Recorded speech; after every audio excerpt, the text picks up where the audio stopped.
So in Ottawa today, you can almost not turn around without running into the word innovation. It's part of everybody's planning in public policy. And that's good as far as we're concerned at the Chamber of Commerce, because Canada has to be a very innovative society. One thing you know about Canadians is we're not going to be the low-cost provider. Our wages are high, our regulatory standards are high, standard of living is high. So we're not going to compete on price.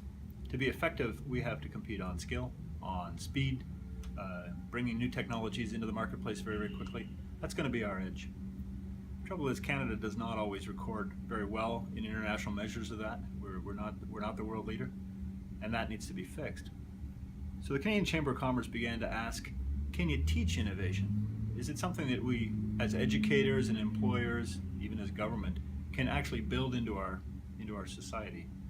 We did a report this week that really asked that question and built around interviews with all kinds of providers, all dealing with the same question of how do you create innovation in a community? How do you teach it to young people as they enter the workforce? So I think the most interesting thing about this report, the most interesting finding, was that there isn't a particular characteristic that leads to innovation. You actually need a blend of different skills.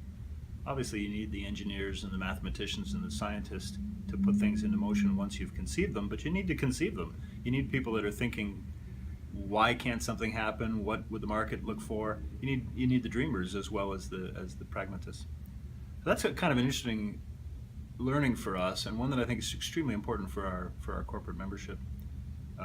This report does include recommendations for educators, and we had a lot of educators supporting us here, and for the government.